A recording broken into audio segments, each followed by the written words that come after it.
What's really good? We back. This is your boy CJ Goodfellow back with the Boxing Clinic, and it looks like it's a real possibility that Gennady Golovkin will make his first mandatory defense of his WBC championship. Sometime next year against Jermall Charlo, who's a WBC #1 mandatory.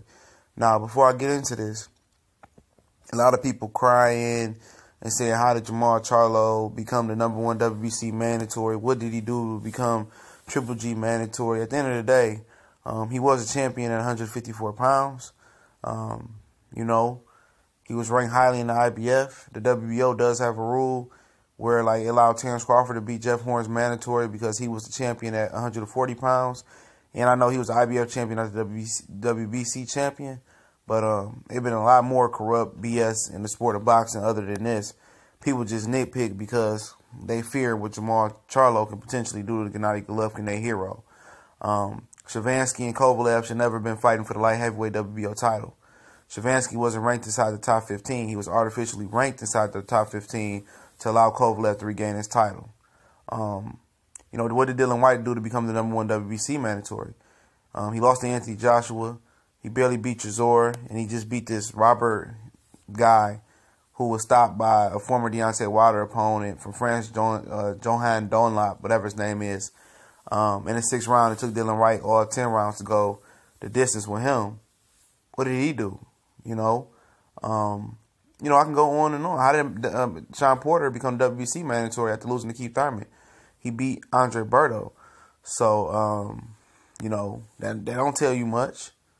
So at the end of the day, you can nitpick all you want. It's been way worse rankings than Jermall Charlo. And he beat the #1 guy who Golovkin should have been defending it against a long time ago in Jorge Sebastian Hyland. So, Golovkin is allowed to, he was given the belt, and he was never made to, do a mandatory defense, while brothers Jermall Charlo had to do 2 mandatory defenses after fighting for his vacant title. And Golovkin was given his vacant title. He had to fight for it. So he should have really made 3 mandatory defenses, but that's never here nor there. The reason why this happened is because Oscar De La Hoya.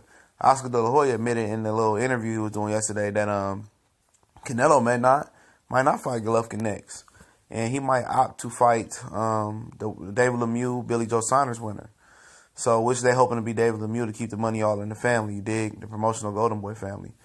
So that will leave Golovkin to make his first mandatory defense of his WBC, I believe, versus Jermall Charlo. And Jermall Charlo is going to be coming to HBO faster than, most people would wonder. Because that's where it would happen at. Unless it goes up the purse bid, which I don't understand why it would it. Because, HBO has been willing to work with Al Heyman through Danny Jacobs and Eddie Hearn. So, now Jermall Charlo might get his crack at Gennady Golovkin. He was supposed to be sanctioned to fight for the interim title belt, which is, basically #1 contender and waiting for Gennady Golovkin while he sort out this Canelo Alvarez situation.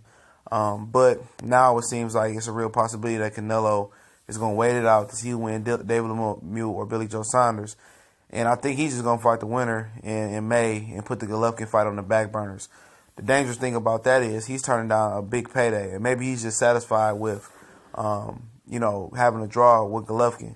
And maybe he doesn't think Jermall Charlo has any shot at beating Golovkin. Maybe that's what he truly believes. But, I don't know why Canelo would turn down such a big payday just to get a championship versus David Lemieux and Billy Joe Saunders, which will be the final piece to the puzzle for Golovkin to become undisputed, because Canelo doesn't want to fight for the WBC, but maybe if he picks up the WBO and he has a chance to become undisputed linear champion, maybe he will elect to fight for the WBC, then drop it after the fight. So, maybe that's what it is. He want to get the belt and then make the next fight in Mexican Independence Day for the linear undisputed championship. Maybe that's the plan is, but it's no given that Golovkin will win his next fight.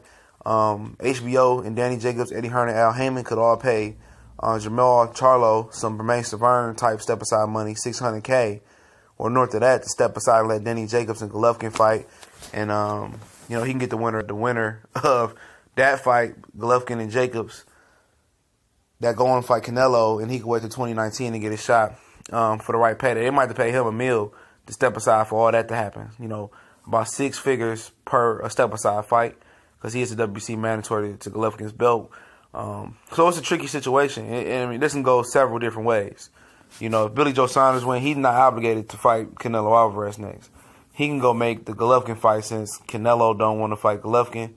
And then if he tries to do that, then Canelo might run and make a better offer to Golovkin. So it's a real tricky situation. But if David Lemieux wins, that's what they're hoping and waiting out for. Because the negotiation for Canelo, Golovkin 2 could have been done by now. So if David Lemieux wins, Canelo's fighting David Lemieux. So then Golovkin's going to have to fight Jermall Charlo unless they step aside for Danny Jacobs. And Danny Jacobs will have to win tonight. So more than likely, you're going to get Jermall Charlo versus Gennady Golovkin sometime next year. It's a fight that we all want to see. A lot of people think Danny Jacobs and Jermall Charlo is the biggest fight in the division. But best case scenario is that Canelo fights Danny Jacobs. Canelo fights Golovkin. And then, you know, David Lemieux, Billy Joe Saunders winner, come back at HBO, fight Danny Jacobs. And then for Jermall Charlo, he's going to have to wait till the end of 2018 to get his shot at Gennady Golovkin or whoever hosts the WBC at the time. So that's the worst scenario for him, is fighting the interim belt next year for Jermall, and then getting, you know, maybe taking a fight in the middle of the year or waiting until the end of the year to fight Gennady Golovkin. But I really truly believe that if David Lemieux wins, Jermall Charlo and Gennady Golovkin going down HBO, and if Jermall Charlo wins, he's going to get an HBO deal. You know, it might be if you win, you get the deal. We got the contract after the fight. Because they're not going to let somebody walk away with all them belts and go back to Showtime PBC. They're going to make the pot so sweet for him that he ain't going to have no way but to take it. And then that's going to open the floodgates for PBC fighters going HBO and them working back with Al Heyman, because they will have Jacobs and Jermall Charlo. And that potential fight could be one of the better, you know, fights in, you know, modern American history between two strong